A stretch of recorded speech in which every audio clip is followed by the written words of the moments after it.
सोनामुखी, हरड़, मुलेठी जैसी अनेक जड़ी बूटियां और हजारों वर्षों का प्राचीन आयुर्वेदिक ज्ञान इस एक बोतल में समाया हुआ है। कायम टैबलेट, आपकी खुशियों का साथी। ट्रंप का टैरिफ, ट्रंप की धमकियां और ट्रंप के दावे। अमेरिका के राष्ट्रपति डोनाल्ड ट्रंप ने बार बार ये कहा है कि भारत ने रूस से तेल खरीदना कम कर दिया है, लेकिन आज जो रिपोर्ट सामने आई है वो ट्रंप के दावों के नहीं बल्कि ट्रंप के होश उड़ाने के लिए काफी है। क्योंकि हकीकत यह है कि भारत अमेरिका से डरा नहीं, भारत ने रूस से तेल खरीदना बंद नहीं किया और भारत ने अपनी ऊर्जा सुरक्षा को सबसे ऊपर रखा।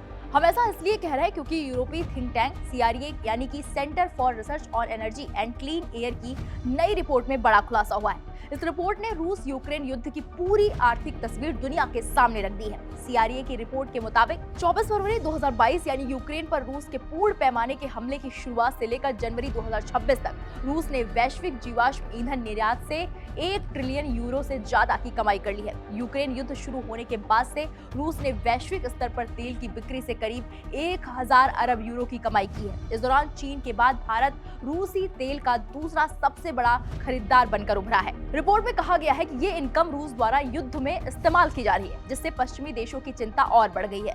अब सवाल ये है कि रूस का सबसे बड़ा ग्राहक कौन है? तो बता दें कि नंबर 1 पर है चीन और नंबर 2 पर है भारत। CREA की रिपोर्ट के मुताबिक चीन ने रूस से कुल 293.7 अरब यूरो का ईंधन खरीदा, जिसमें 210.3 अरब यूरो का कच्चा तेल, 42.7 अरब यूरो का कोयला, 40.6 अरब यूरो का गैस शामिल है। भारत, जो दुनिया का तीसरा सबसे बड़ा तेल आयातक है, उसने रूस से 162.5 अरब यूरो के जीवाश्म ईंधन की खरीद की है, जिसमें 143.88 अरब यूरो का कच्चा तेल, 18.18 अरब यूरो का कोयला शामिल है। यानी साफ है, भारत ने रूस से तेल खरीदने में कोई डर नहीं दिखाया और ये वही भारत है जिसके बारे में ट्रंप बार बार कहते रहे हैं कि भारत ने रूसी तेल की खरीद घटा दी है, लेकिन आंकड़े कुछ और ही कहानी कह रहे हैं। अब जरा यूरोप की भी बात कर लेते हैं, जो वैश्विक मंचों से रूस को घेरता है, लेकिन जमीनी हकीकत कुछ और है।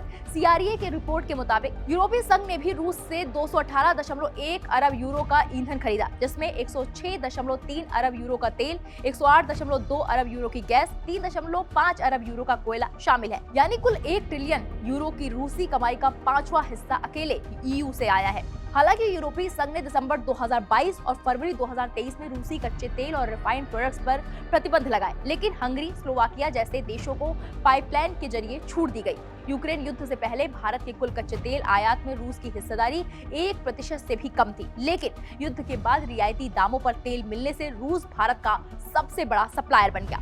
हिस्सेदारी बढ़कर 40% तक पहुंच गई। यानी भारत ने भावनाओं से नहीं बल्कि राष्ट्रीय हित और ऊर्जा सुरक्षा से फैसला लिया है। जी हाँ, नवंबर 2025 में जब अमेरिका ने रोसनेफ्ट, लुकोइल जैसी रूसी कंपनियों पर नए प्रतिबंध लगा दिए तो भारत की खरीद में थोड़ी गिरावट जरूर आई। रिलायंस इंडस्ट्रीज जैसी कुछ रिफाइनरियों ने रूसी तेल का आयात रोक दिया, जिसका असर ये हुआ कि रूस की रोजाना तेल कमाई जुलाई 2023 के 189 मिलियन यूरो से गिरकर जनवरी में 72.92 मिलियन यूरो रह गई। लेकिन CREA की रिपोर्ट ये भी कहती है कि इंडियन ऑयल और भारत पेट्रोलियम जैसी कुछ सरकारी कंपनियां अब भी प्रतिबंधित इकाइयों से खरीद जारी रखे हुए हैं। साथ ही रूस का शैडो फ्लीट और नए बाजारों में विस्तार पश्चिमी प्रतिबंधों को कमजोर कर रहा है। CREA साफ कहता है, अगर G7 और EU वाकई रूस की कमाई रोकना चाहते हैं तो आधे अधूरे नहीं बल्कि और सख्त प्रतिबंध लगाने होंगे।